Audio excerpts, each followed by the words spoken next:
తూర్పు గోదావరి జిల్లా రాజమండ్రి ఎంపీ అభ్యర్థిగా దగ్గుబాటి పురంధరేశ్వరి ఘన విజయం సాధించారు.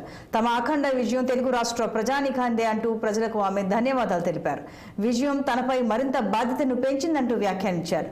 రాజమండ్రి పార్లమెంటు ప్రజలందరికీ పేరు పేరున కృతజ్ఞతలు తెలియజేశారు. రాజమహేంద్రవరం నగరాన్ని ఆధ్యాత్మిక క్షేత్రంగా అభివృద్ధి చేసేందుకు తాను కృషి చేస్తానంటూ స్పష్టం చేశారు. ప్రజలకు సంక్షేమం, అభివృద్ధి అందిస్తూ రాష్ట్రంలో సుపరిపాలన అందించే విధంగా ఎన్డీఏ కూటమి పనిచేస్తుందని పురంధరేశ్వరి స్పష్టం చేశారు.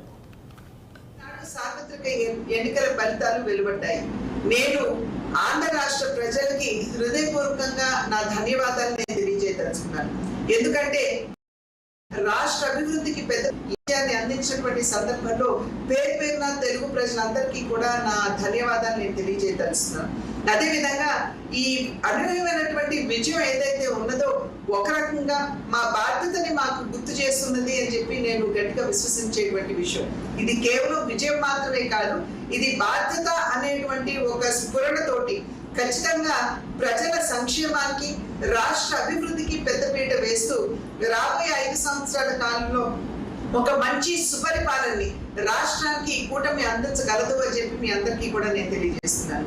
అదేవిధంగా రాజమహేంద్రం వంటి ఒక మంచి పార్లమెంట్ నియోజకవర్గానికి నన్ను అభ్యర్థిగా ఎంపిక చేసి నాకు ఇక్కడ పోటీ చేసేటువంటి అవకాశం ఇచ్చినటువంటి భారతీయ జనతా పార్టీ జాతీయ నాయకత్వానికి కూడా నేను హృదయపూర్వక ధన్యవాదాలు నేను తెలియజేస్తున్నాను.